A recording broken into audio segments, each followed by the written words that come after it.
on the couch, there was nothing on the telly. Then I got to thinking, man, life is kinda smelly. What if we are trapped inside of a simulation? This whole world's just a damned abstraction. What if this whole life was built upon a bunch of code that all went horribly wrong? As if life's programmers got together in a room and She-Ra pointed the way to our doom. Adding idiotic things like React and Vite, as if extra steps to JS would make things alright. AI morons everywhere, no awareness anywhere. Rust, crate, install the thing, STDs to us all bring. Memory safety won't save coders who aren't brave. Tailwind saves you CSS, so your brain you use less. What if life were like this too? Abstractions ruining all we do. Thinking about this really hard, must be real. A simulated world of poor code, I appeal. Ain't no way we live in peak branch prediction. Not with coders found guilty of coding dereliction, whose code brings nothing but performance malediction. When AI safety guardrails eases the seduction. What happened to the world of bits? Each one crying tears in pits, just before the CPU scoops all them up and turns them into bugs, a grand hardware flop. AI morons everywhere, no awareness anywhere. Rust, crate, install the thing, STDs to us all bring. Memory safety won't save coders who aren't brave. Tailwind saves you CSS, so your brain you use less. What if life were like this too? Abstractions ruining all we do. Here's a hint, it's not your lint or your TypeScript hint or bloated Git. Bit by bit, it's all your fault. Everything's seg faults, it's your code, you fool. You're just a tool. Grow some balls, stop taking falls. Your code appalls, performance lulls. Bugs they brawl, PRs recalled. Security issues in your brain are small. Wish you stood tall behind that goal. Heed the coder's call.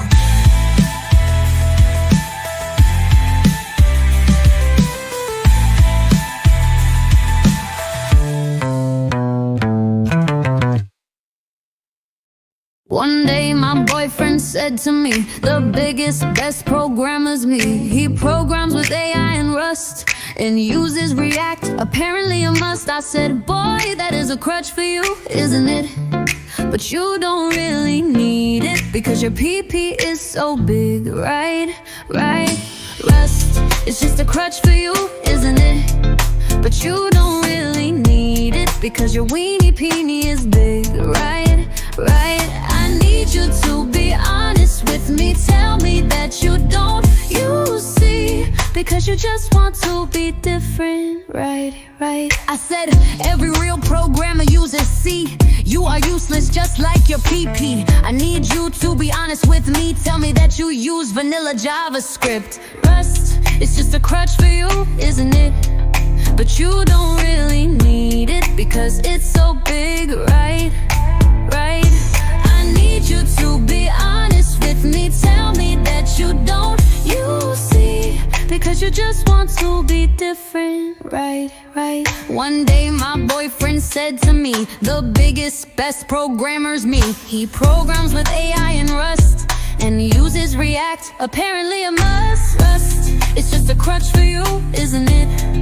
But you don't really need it, because it's so big, right? I need you to be honest with me. Tell me that you don't use C, because you just want to be different, right?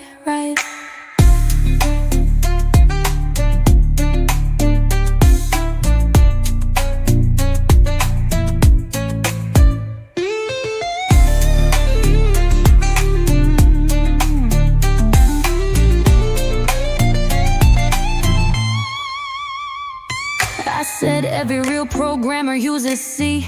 You are useless just like your PP. I need you to be honest with me. Tell me that you use vanilla JavaScript. Rust, it's just a crutch for you, isn't it? But you don't really need it, because it's so big, right? I need you to be honest with me. Tell me that you don't You see, because you just want to be different, right, right.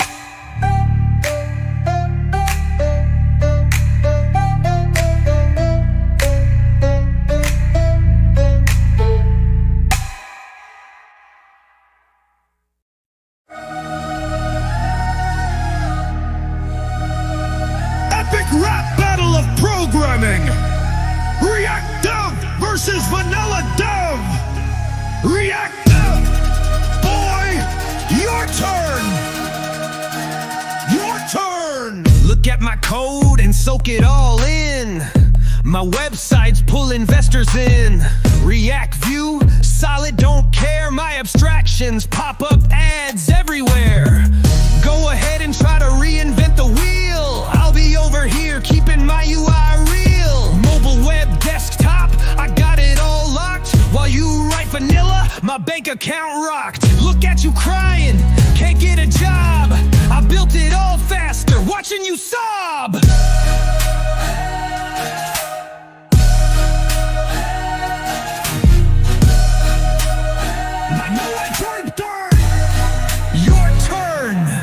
I know that you think that money's the key, but shortcuts ain't getting you dates, not for free. I'm over here building real products with C while you studying to invert a binary tree. Girls want someone who code like men, not a newbie. Your website runs slower than a dial-up movie. React's just a cope, JSX so screwy. Your hooks tangle up while my C code runs true, see?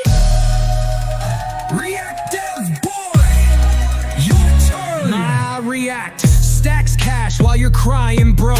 Your C so old, ain't nothing but a joke. Keep building your sites with slow ass vanilla while I pop to your mom's house, give her a thriller. I'm here in my yacht that I bought with my stocks. You're over there shitting in your cardboard box. Hardware so fast, I ain't a damn fool. Ain't taking 6 years to build a damn tool.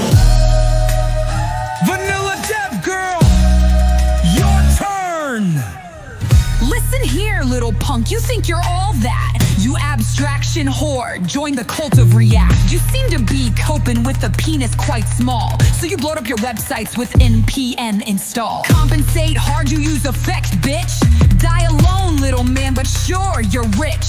Keep building that shit, think it won't get you, but those loading spinners will totally end you. Who do you think won this epic rap battle of programming?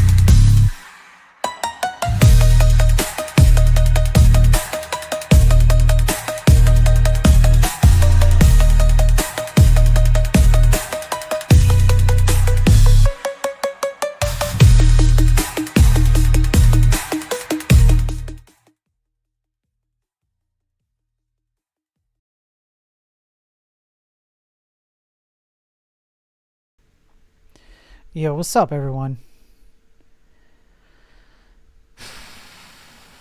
I hope that my computer does not crash during the course of this stream.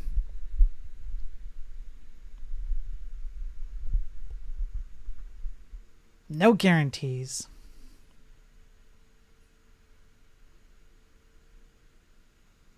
No guarantees.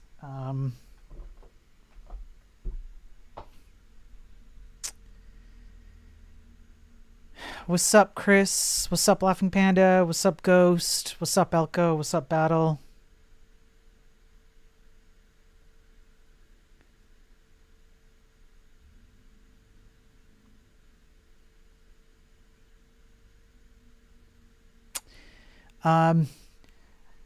Yeah, I tried to go on an arc, and it didn't work out too well for me. It was extremely time consuming. It was extremely powerful all at the same time, and it failed in one or two epic ways that I couldn't deal with. I couldn't live with it. And my machine's been running fine for 24 hours, but if it had a lot of random crashes. So if the stream goes down, I apologize in advance. But welcome in, everyone, on X, Rumble, YouTube, Twitch, LinkedIn, I hope you're all having a good start to your week. You're dealing with life issues and a background noise. You're welcome, Battle. I hope everything's okay, though. I hope everything's okay.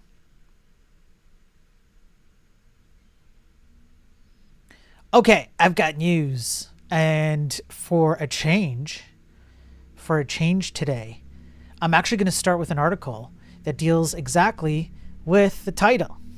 We're going to start with that. So let's switch over and get started.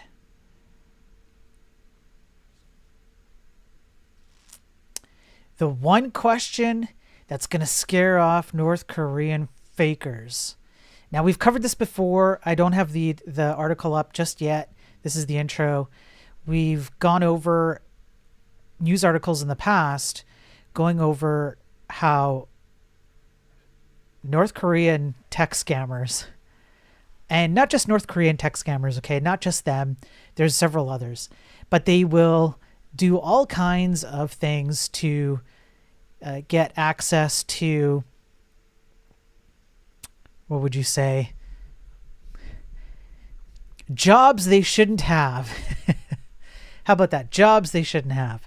And one of the things that we went over is how they'll do like fake AI profiles, fake AI, heads and stuff. We covered that. There's a few different ways that they try and get jobs, and they particularly target companies that have access to things like secure data or data that would be considered dangerous in the hands of nation state actors and whatnot.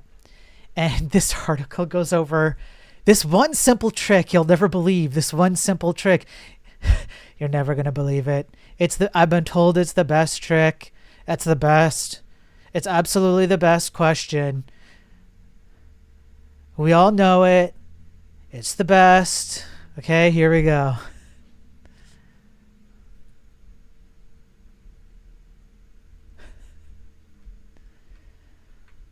Here. Let me zoom in. The one interview question that will protect you from North Korean fake workers, okay? Now, unfortunately, I am actually not sure if I can say the question out loud. I don't know.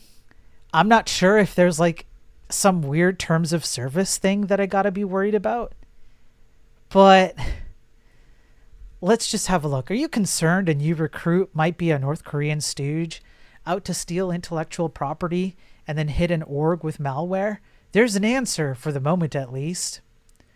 According to Adam Myers, CrowdStrike's senior VP in the counter-adversary division, North Korean infiltrators are bagging roles worldwide throughout the year. Thousands, I've heard thousands have infiltrated the Fortune 500. Even if it's tens, that's 10 too many. They're masking IPs. They're exporting laptop farms to America so they can connect into those machines and appear to be working from the USA. And they're using AI. But there's a question during job interviews that never fails to catch them out and forces them to drop out of the recruitment process. You know what? I'm doing a favor to the entire tech industry right now, okay? So somebody has to drop 50 subs for this. You could go look up the article, but if you want me to say it, it's 50 subs, all right? Like that. What's up, Travis? Good to see you. My favorite interview question, because we've interviewed quite a few of these folks, is something to the effect of, I'm not going to say it. What I will do is I will blow this up as much as it will be blown up, and I will give you a minute to read the question.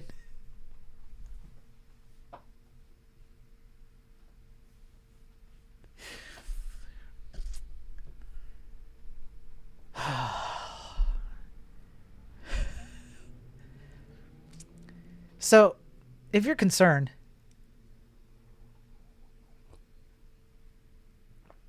if you're concerned that you're staring a North Korean faker dead in the eyes,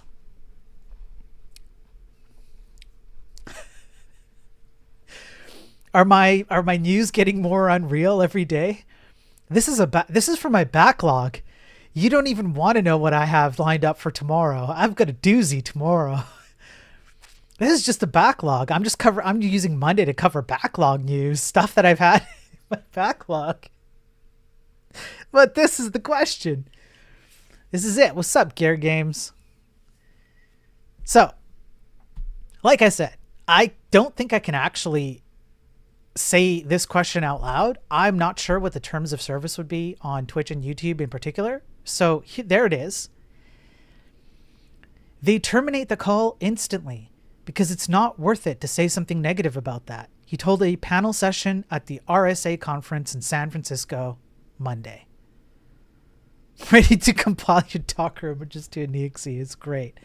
So stupid, Gear. It doesn't even work. You have to have Docker still. Is Twitch really so far gone that you can't ask something like that? I don't know. I don't know what the terms of service is. But I do know that there are certain controversial things that you'll get noticed for if you say it. And I'm not sure where this falls. I haven't had time to go look and ask. Sometimes the terms of service does not even explicitly state things you can or cannot say. So I don't know. So I'm just not taking the risk. I'm just leaving the question here. Okay, it's up here. If you would like to take note of this question, should you ever find yourself on the opposite side of a potential North Korean job scammer, that's the question you ask. Myers explained that North Koreans will use generative AI to develop a bulk batches of LinkedIn profiles and applications for remote work jobs that appeal to Western companies. So we've covered this before. We know this happens. It's not just North Koreans. There are several other groups and nation state actors who do this. And like I said, they target companies, for example, Western cybersecurity companies, because they know if they can work in like as a programmer in one of those companies, then they have access to secure data.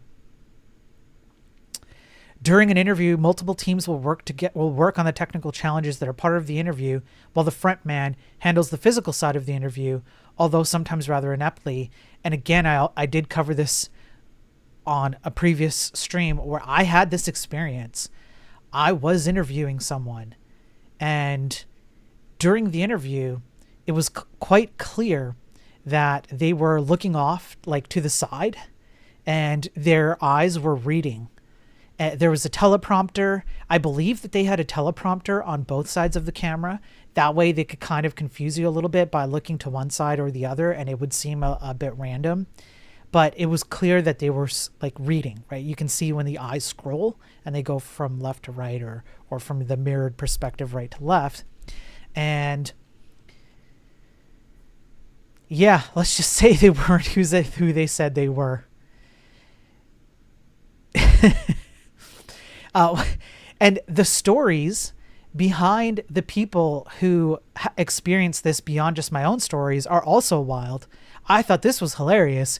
One of the things that we've noted is that you'll have a person in Poland applying with a very complicated name, he recounted, and then when you get them on Zoom calls, it's a military-age male Asian who can't pronounce it. Now, the sad part, you would think that, this is sad. I want you to think about the series of steps that are involved here. So you receive a resume. The resume says so-and-so, complicated name, location, Poland. You get on the Zoom call. It's a military-aged Asian male. They cannot pronounce their own name, but it works enough that quite a few score the job, and millions of dollars are being funneled back to North Korea via this route. Now,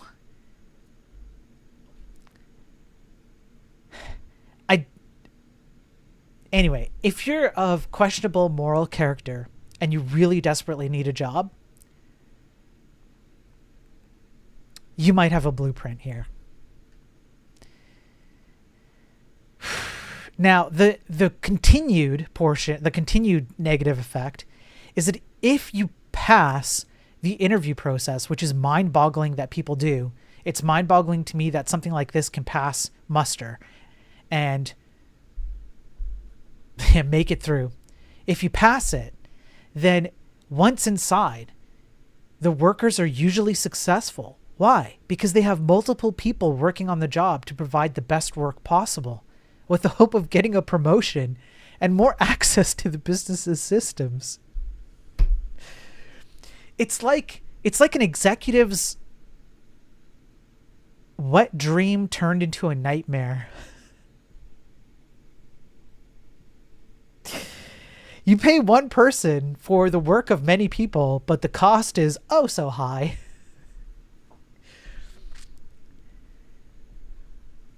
I mean, it's shocking to me that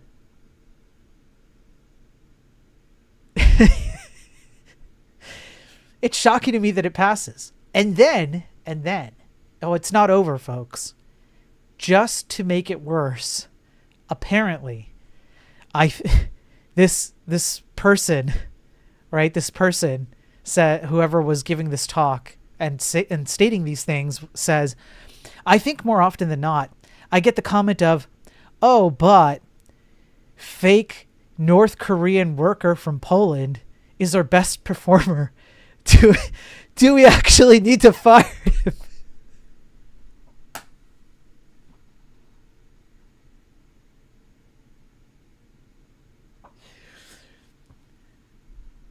Bros, we're cooked. We're so cooked. So not only do North Korean and others fake their way into the tech interview process with fake names, they're clearly not anywhere near the ethnicity or background or name who they say they are during the interview process as opposed to the resume. That somehow passes. They get into the company. They have a whole team of North Korean hackers behind them giving best results for company, you know. And after all this passes, people are like, well, clearly this person is here to cause some damage, but I mean, they're doing good work, you know. They're our best performer. Do we really gotta let this person go? So, okay. I mean, sure. I am both shocked and not at all surprised at hearing this. It's that makes sense. That's how the tech industry operates. Yes. Yeah. So even if this person is exposed and fired, usually it's too late. They've already collected login details. They've already planted unactivated malware and will then attempt to extort the maximum they can. Now, the attackers are getting smarter, apparently. They're diversifying their tactics. For example, to get around the problem of IP address blocks. So you can imagine that if you're in North Korea or any other nation state or just a group of people who don't belong to any nation, they just like doing this stuff, there's going to be IP addresses that are particularly locked in to your location.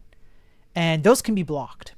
And so how would you get around that so that you can continue to operate the way you would like? Well, you create a laptop farm at your designated location, like America. If an applicant gets a job, the firm will usually send him a laptop, at which point the interviewee explains that they've moved or have a family emergency. So could they send it to a new address, please? This is most likely a laptop farm where someone in the US agrees to run the laptop from a legitimate address for a fee, typically around $200 a computer, according to Myers. Last year, the FBI busted one such operation in Nashville, Tennessee, and charged the operator with conspiracy to cause damage to protected computers, conspiracy to launder monetary instruments, conspiracy to commit wire fraud, intentional damage to protected computers, aggravated identity theft. Just imagine for a moment that you have been convicted of aggravated identity theft, as opposed to just like identity theft, non-aggravation style. And conspiracy to cause the unlawful employment of aliens. And no, we're not talking about UFOs. Rather than creating identities, the North Korean workers have now taken to either stealing the ones they want or fooling people into handing them over for a good cause. There's a growing business in Ukraine of convincing people to share their identity with third parties under the pretext of using them against Chinese agents who are propping up Russia. Unfortunately, because this is supporting North Koreans, the money then goes back through to filter through to North Korean regime, says Chris Horn, senior director at Upwork. Huh. And then in turn, it supports troops that come back in through Russia. So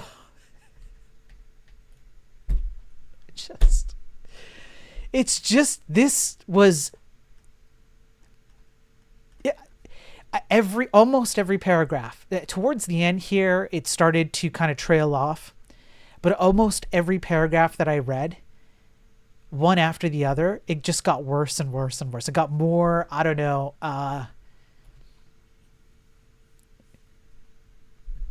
beyond the realm of sanity at each paragraph. This is crazy. So the other thing to consider here is, even though this article talks about nation state actors, so it talked about China, it talked about North Korea, it talked about Russia, you do also have to consider that there are plenty of other nation states who might also use these exact same tactics or a variation of them. And like I said, there are groups of people who don't belong to any particular nation. They don't have an allegiance to any nation. They just have an allegiance to their pocketbook. And they work together and they do this kind of stuff. So when I say be careful out there, I can't stress that enough. Can't stress it enough. There you go. So that's it. I covered the article that is the title of the stream, so we can end the stream now, right? Right? We can end it now? You guys are good?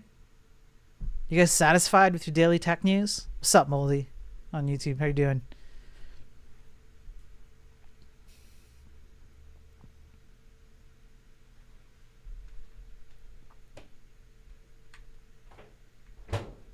No hacks today? Oh, there's hacks. Don't worry. There's hacks.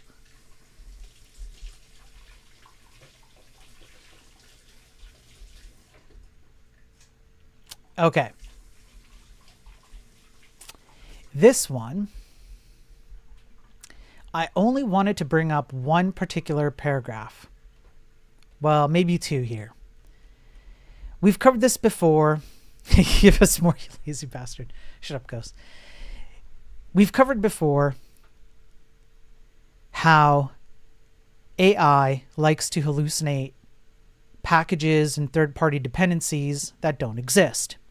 It's called slop squatting or typo squatting.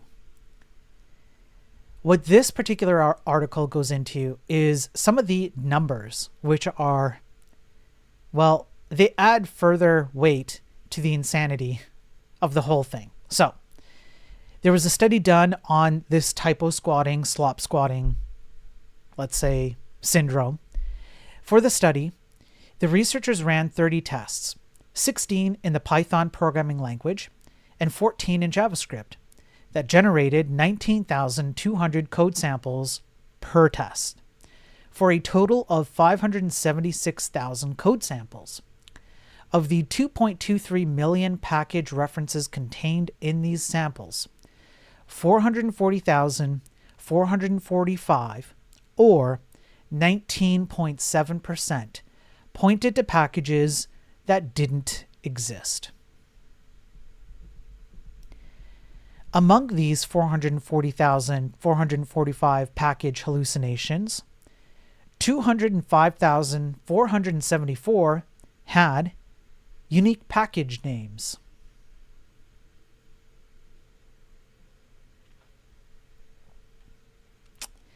One of the things that makes package hallucinations potentially useful in supply chain attacks is that 43% of package hallucinations were repeated over 10 queries. In addition, the researchers wrote, 58% of the time, a hallucinated package is repeated more than once in 10 iterations, which shows that the majority of hallucinations are not simply random errors, but a repeatable phenomenon that persists across multiple iterations. This is significant because a persistent hallucination is more valuable for malicious actors looking to exploit this vulnerability and makes the hallucination attack vector a more viable threat. So this goes into just it adds a little more detail to a previous article that we went over, which described, well, it kind of touched on it, honestly. It touched on the entire premise of typo squatting, slop squatting, and I thought this was good because the numbers here are pretty wild. We're talking about a potential of up to 20% of hallucinated references to things that don't exist. And if they're systematically repeatable, then yes, absolutely, you can be a malicious actor who tries to recreate the hallucinated naming of such a package so that you get the name that the model would give out to everybody else. You then create a package that exists against that name because it obviously doesn't exist. It's a typo or hallucinated, whatever it is. And you put in a whole bunch of malware, and then people just vibe code away throughout their day. And no one's the wiser to the fact that they have injected a massive cybersecurity hole in their project. So I thought this was a good one to bring up just to add some numbers to that entire story there. Vibe code away. Vibe code away.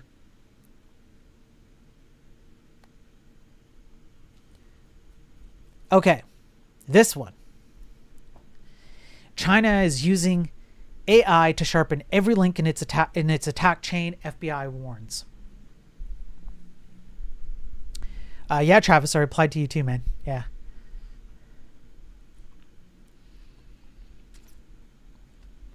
Artificial intelligence is helping Beijing's goons break in faster and stay longer. Okay. Oh, did you reply again? No problem, man. I'll check it out. I definitely had some issues with ARC. I definitely did. And I couldn't spend more time on it. It was like I had to. So I'll do like a video and I'll DM you about it too. Okay, so apparently the biggest threat to U.S. critical infrastructure, according to FBI Deputy Assistant Director Cynthia Kaiser, can be summed up in one word: China.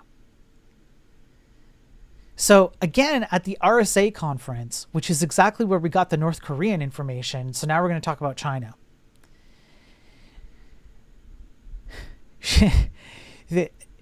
Yeah. She said government-backed crews are testing out AI in every stage of the attack chain in China. This isn't to say that they're succeeding, but it makes them more efficient or might make them a little bit faster. Now, this group, Typhoons, I've seen on a lot of the news articles I read in cybersecurity in particular, but what really got to me about this article was exactly how, well, not exactly, but the known knowns and some of the known unknowns about how China is infiltrating the West.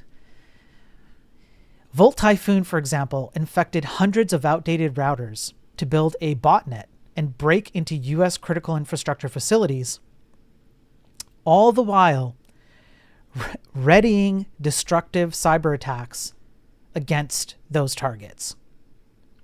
And another Chinese espionage crew, Salt Typhoon, compromised at least 9 U.S. telecom companies and government networks last year before attempting to exploit more than 1,000 internet-facing Cisco devices as recently as January.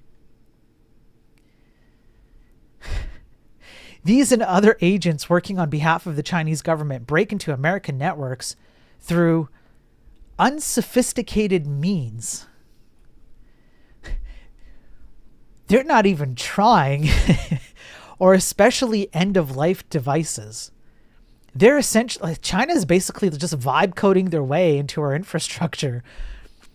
We see them coming in oftentimes through unpatched vulnerabilities or an unpatched device. And then when they get onto a system, it's very quiet.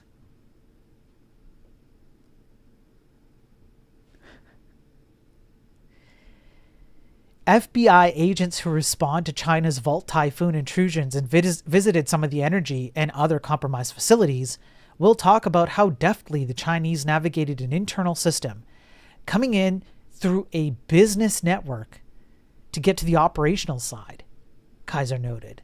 That's what we saw with Salt Typhoon as well, being able to move laterally and navigate, taking their time to get access they want.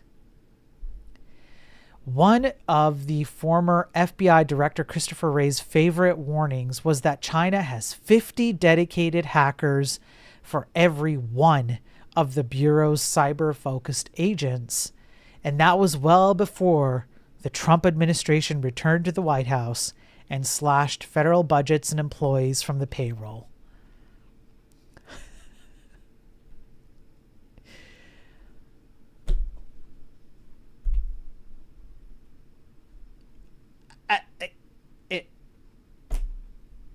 I don't know what you want me to say. Myself and others have been warning about exactly this for maybe not a long time, but we've been calling out the tech industry in the West and their lackadaisical complacency to the way that they create software, which includes cybersecurity and dependency chain attacks and all of that. I've covered the evidence here. Yeah, rest in peace, West. Yeah, that's code for Amazon S3 buckets. Yeah, Travis. Yeah. At Elko, they can afford it because of the currency manipulation and debt. And if you remember, I went over well, yeah. Okay. So if you remember, I did a daily tech news stream. I covered an article that discussed how China uses their influence in setting the standards for international security and technology. So instead of trying to focus on just Western countries, which can be isolated in terms of their standards, they increase pressure through international standards. And they use their financial influence. That's one of the things that they do. And they convince people who set international standards to do X, Y, or Z that benefits them. And I used my conspiracy theory hat to go into conspiracy theory about how I strongly believe that they are involved in perpetuating the terrible programming practices, languages, and frameworks that we use in the West because it benefits them. It absolutely benefits them. The way that we create software and hardware here in the West is very ripe. Is very, very ripe for exploits. I'll just leave this here for a minute. Wonder how many of this data was just used to create this wave of company products they made in the last decade. I don't know. And I don't think you can ever find out because China's too smart to give away that data, right? They're not gonna tell that. Of course not. They're playing, honestly, they're playing chess. We're playing checkers over here. Are conspiracies still a thing? No, a conspiracy theory is just 6 months away from a fact. That's it. That's all it is. It's not a conspiracy. It's not paranoia if they're actually out to get you. So I'll just leave it there. We really have to wake up to stuff like this. Unfortunately, that's not going to happen. What is going to happen is something, like I said, including with AI, something dramatic will happen. People will get hurt. And then maybe we'll start to slow down a bit and realize that we should step up. And I think it'll be a knee-jerk reaction because we tend to be very reactive about stuff like this when it goes wrong. So what you're going to see is, like, right now, the amount of people who are getting hired for cybersecurity jobs is going to be at whatever level it is now. Once something like this kind of hits us in our face, then there's going to be a mad rush to hire cybersecurity experts, programmers, etc. And you're going to see that field jump up, and it's all reactive. We rarely, if ever, do anything proactive in the tech industry in the West. That's how it's going to be. Now, just a little change of pace. Just imagine for a moment, that AIs get so sophisticated that they need psychiatrists to help them with psychological issues.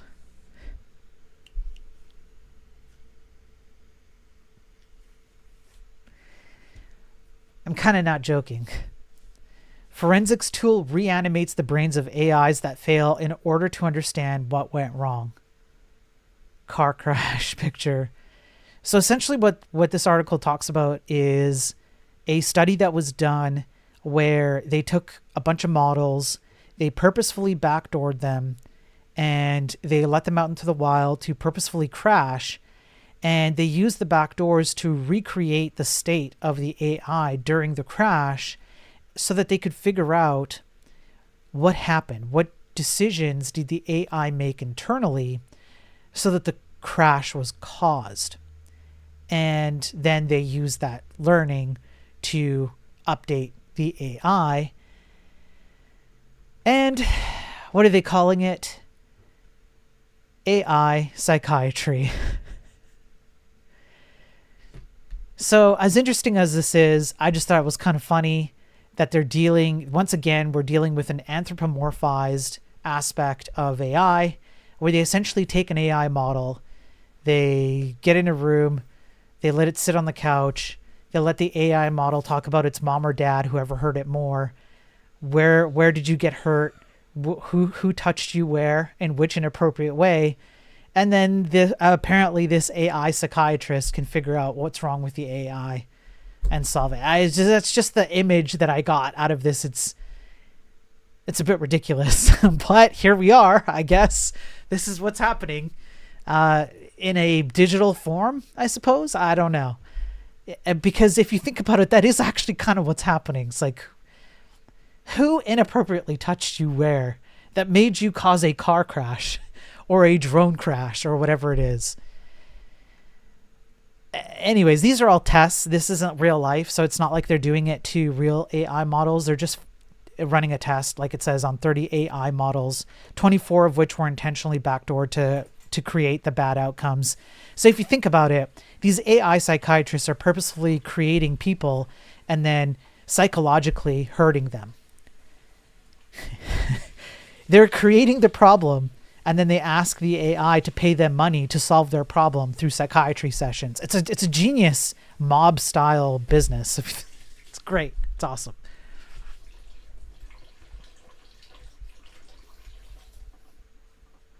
Okay, this one.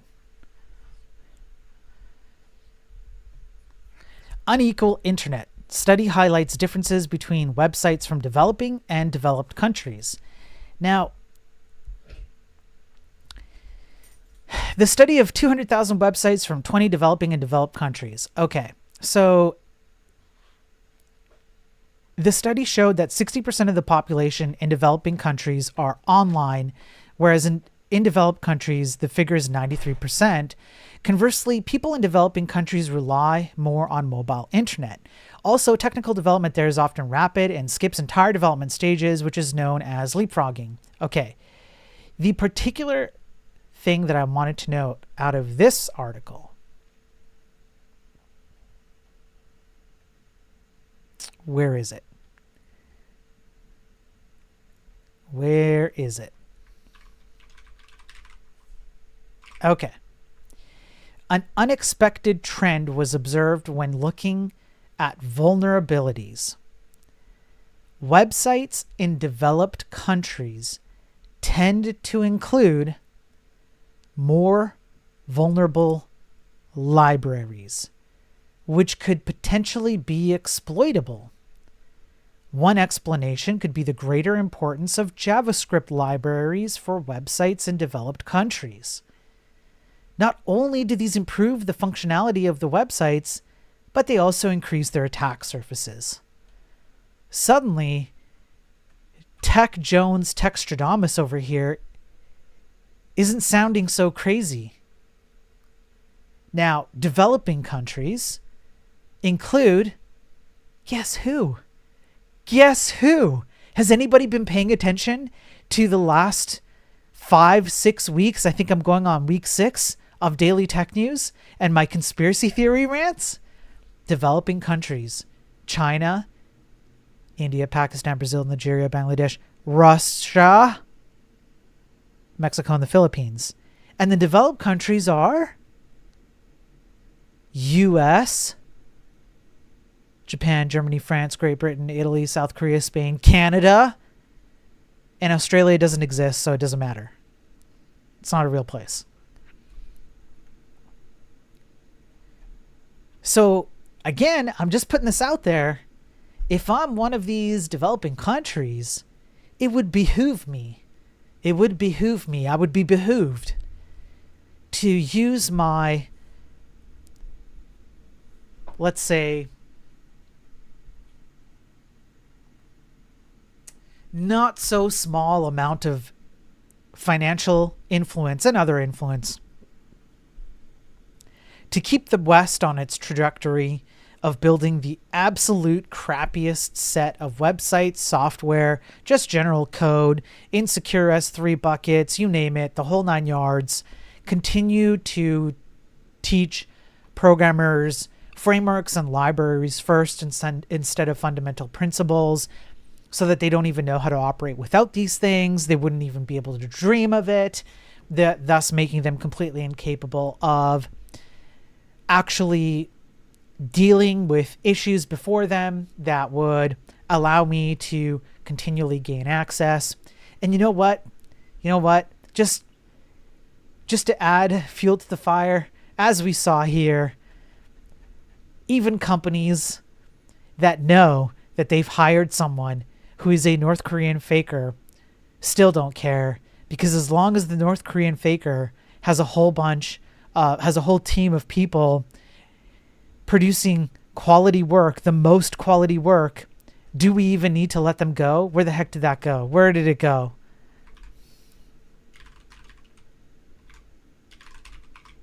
I can't. Yeah. Do we actually need to fire him? So it almost doesn't even matter. I mean, we're at this point, we might as well just be asking all these other countries to just, yeah. If you think about it, we've become, I can't say it. I can't say it. I can't say it. Terms of service. I can't say it. But let's just say we get around on purpose, and we know that we're being abused, and we ask for it.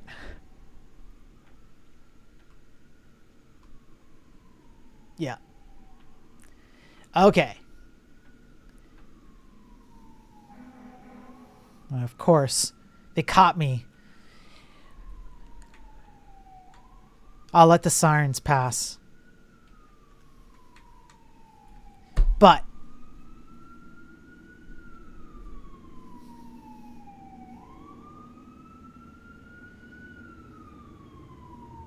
it's like right behind me. It's right behind me.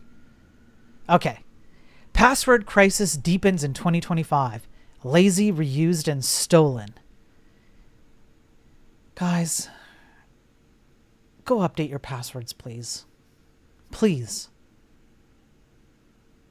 At this point, I'm practically begging you. A new study of over 19 billion newly exposed passwords manifests a widespread, weak password reuse crisis. Lazy keyboard patterns such as 1, 2, 3, 4, 5, 6 still reign supreme, and 94% of passwords are reused or duplicated. Data leaks from 2024 to 2025 reveal names like ANA, ANA, rank as the second most popular component. Only 6% of passwords are unique, leaving other users highly vulnerable to dictionary attacks. For most, security hangs by the thread of two-factor authentication if it's even enabled.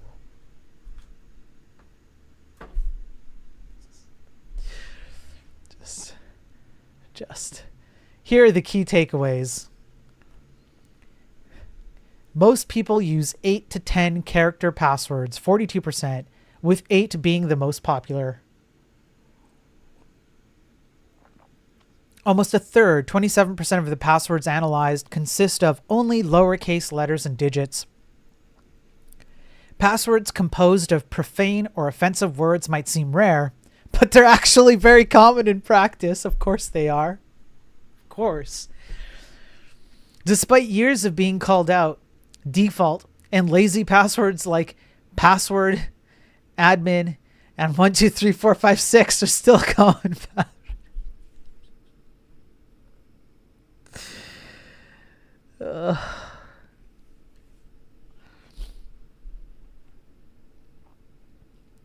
The analyzed dataset contains exposed credentials from leaks or breaches that happened in a 12-month period starting with April 2024. So they went over 200 cybersecurity incidents.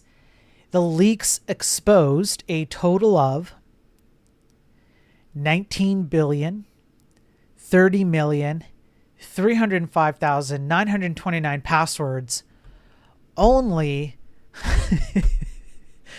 1 billion plus, just over 1 billion, 6% of passwords were identified as unique. That's it. That's it.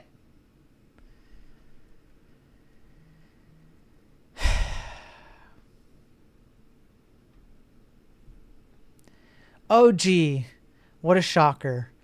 Google is quietly testing ads in AI chatbots.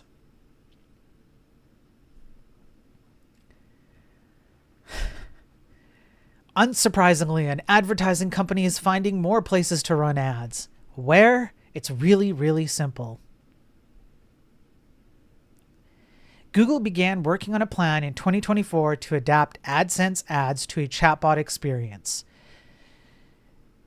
So it's basically as simple as it sounds. You talk to an AI chatbot, and as you talk to it, AdSense will pop up relevant ads as part of your upcoming AI experience.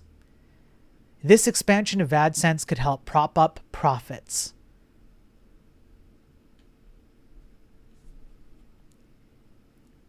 Honestly, this isn't surprising.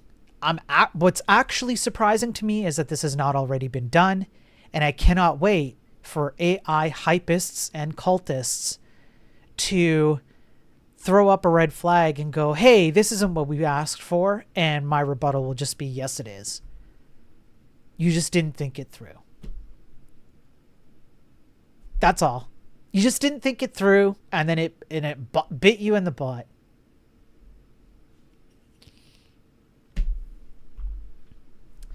Laughing Panda on Twitch says, Spiro, you know what I do for work. Every password computer in common use areas is just 3333.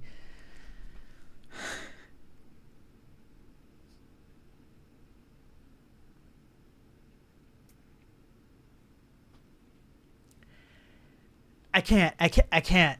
Panda, I can't, man. Because I know what you do. I'm not going to say it. I won't say it, because... But let's just say, if you're not wearing diapers, if you're ever going to find out what Panda does for work, and you take the knowledge that common use computer passwords at his work is 3333, just have a diaper already worn before he tells you what he does for work. Okay, that's all I'm gonna say. No, not 6969. Yes. Okay, that's all I wanted to cover in this article. It's really not like anything surprising. I just wanted to bring up that this is happening, and it actually doesn't surprise me. I'm just surprised it hasn't happened sooner. Okay, last article that I have lined up. Although, if you guys are really nice to me, I do have some more articles that I can go over. But you have to be very nice to me, okay? Airport, nuclear power plant. Not saying anything. Malicious PyPI packages abuse Gmail WebSockets to hijack systems. 7 malicious PyPI packages were found using Gmail's SMTP servers and WebSockets for data exfiltration and remote command execution.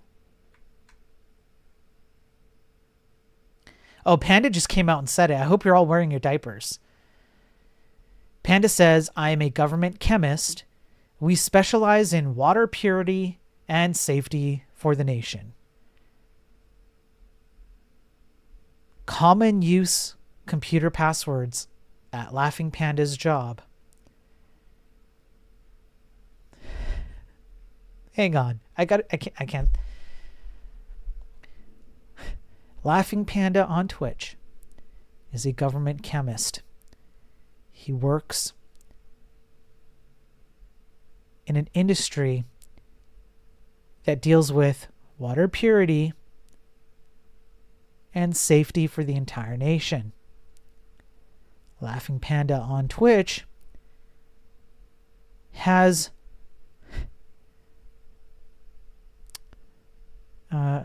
revealed in a shocking tell-all statement that common use computers at his work have the password 3333. So tonight, as you have that sip of water from your tap,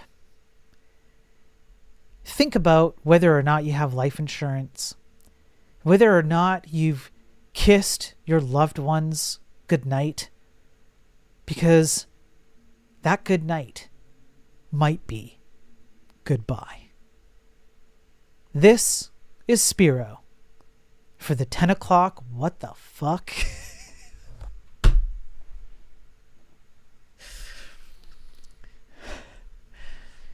Okay, back to the article.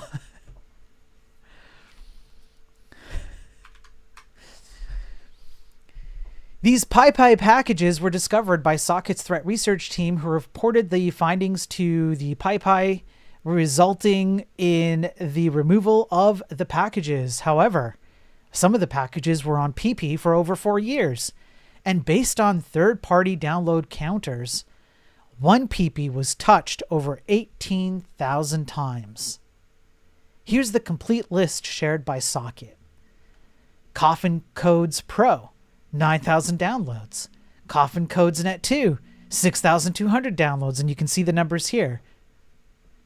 The Coffin packages appear to be impersonating the legitimate Coffin package that serves as a lightweight adapter for integrating Jinja 2 templates into Django projects. The malicious functionality socket discovered in these packages centers on covert remote access and data exfiltration through Gmail. The packages use hard-coded Gmail credentials to log in to the service's SMTP server, which is smtp.gmail.com, sending recon information to allow the attacker to remotely access the compromised system. As Gmail is a trusted service, firewalls and EDRs are unlikely to flag this activity as suspicious. After the email signaling stage, the implant connects to a remote server using WebSocket over SSL, receiving tunnel configuration instructions to establish a persistent encrypted bidirectional tunnel from the host to the attacker.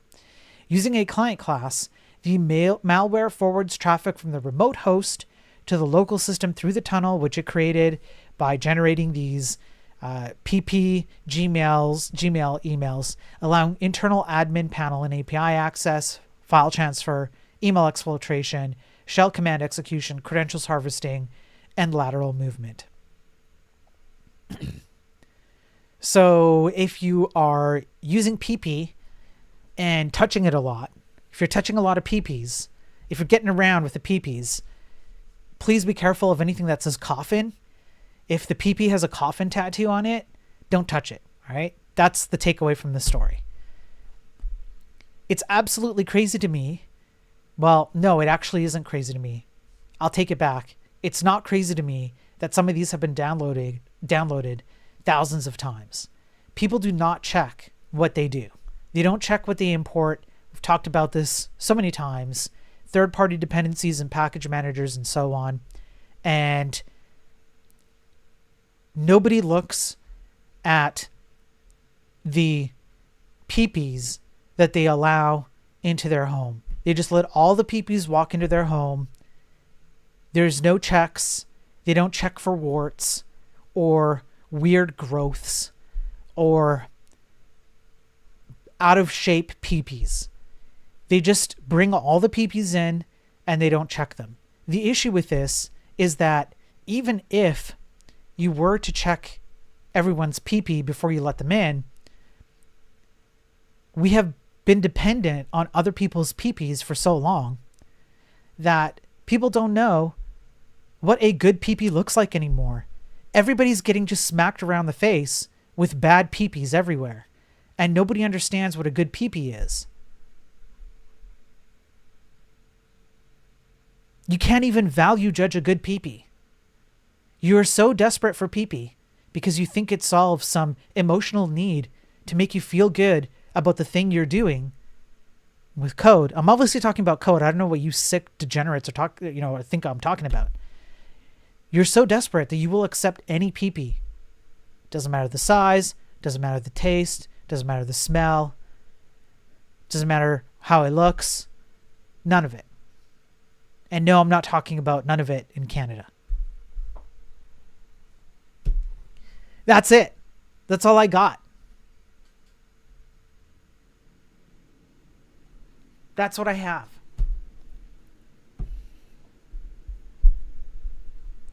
Now, I have to, I mean, I do have some other ones. I do. But I think I'm probably just going to save them. I'm probably just going to save them. Because some of these I haven't I've pre-read pretty much all of them. Anyways, I'll save them. I try and keep these to an hour. I'm already over. I will talk about my arc and what happened there. But long story short, it wasn't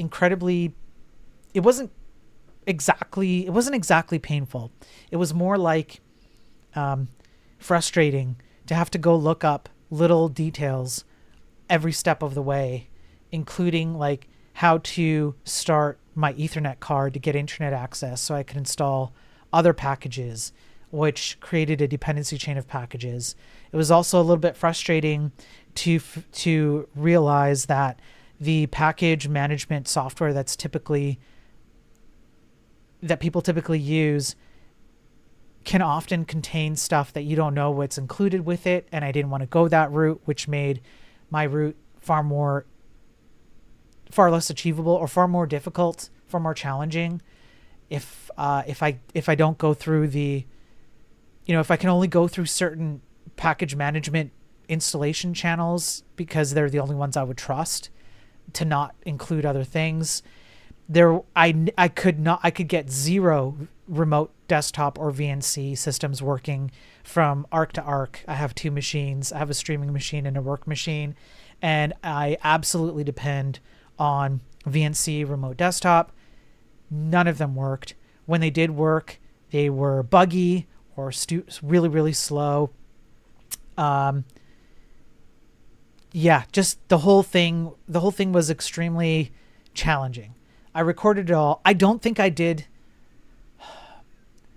Yeah, I'll talk to you about it, Travis. I'll show you the videos too. I recorded it. I'll make a video about it, and I will talk about it. Now, just because, so the VNC remote desktop thing was the end of the road for me.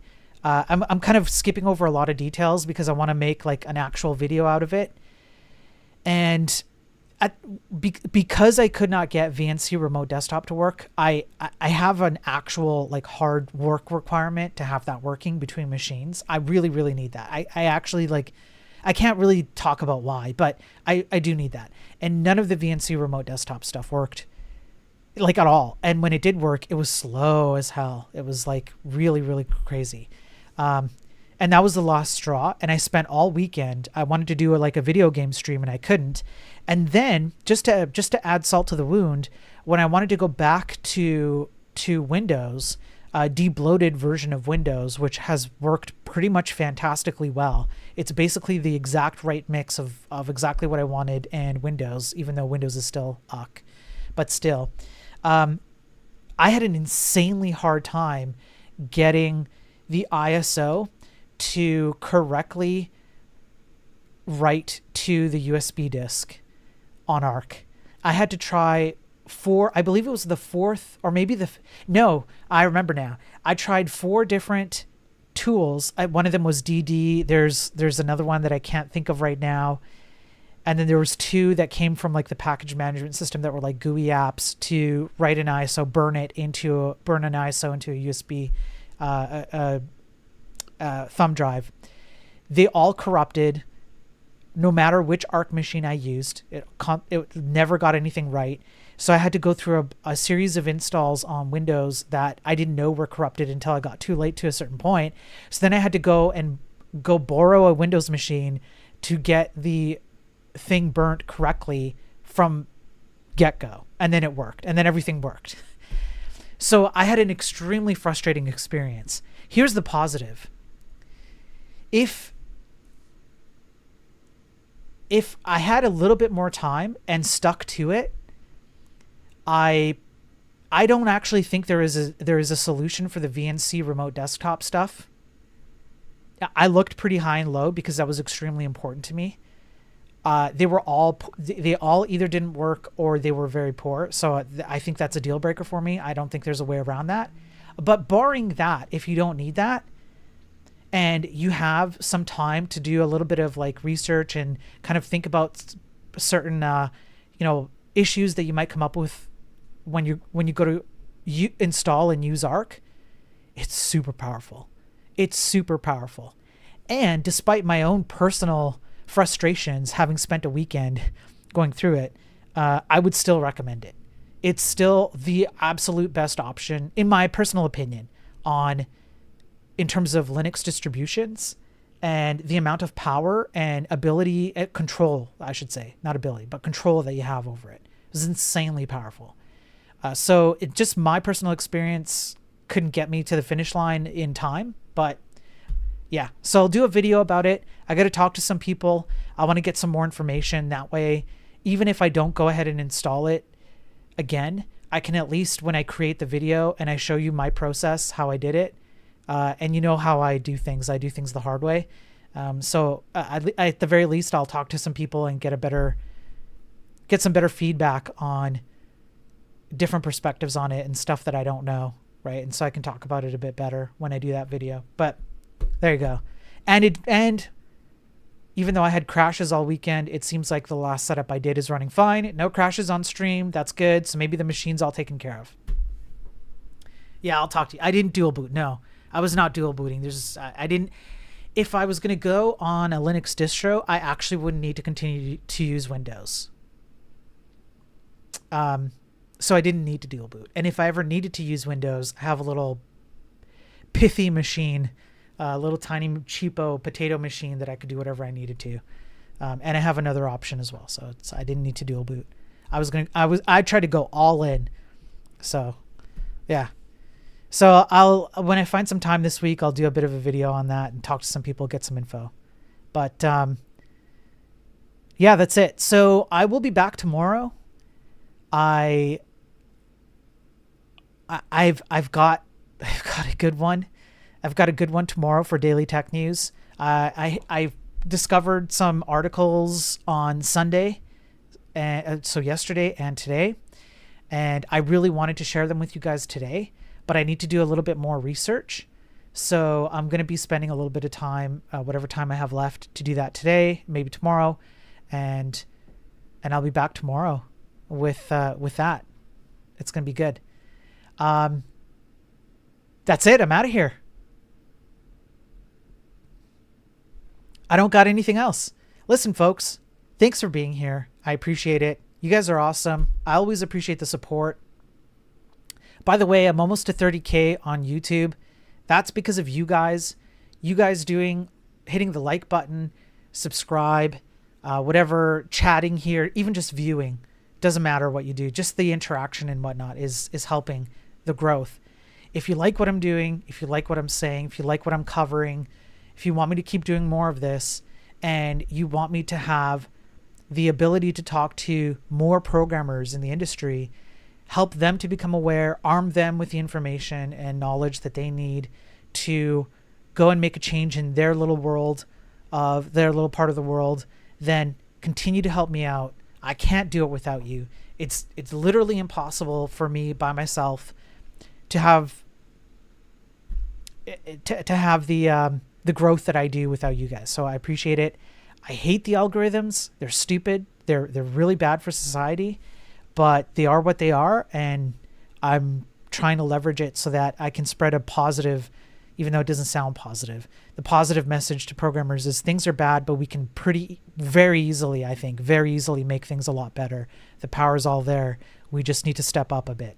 So thank you for all the support. Please continue supporting me. Do all the button mashing stuff that helps the algorithms out. I really do appreciate it. Bunch of hooligans. Can't wait for Spirit on FL outro. Do you think I should do an outro? I'll consider it, Frozen.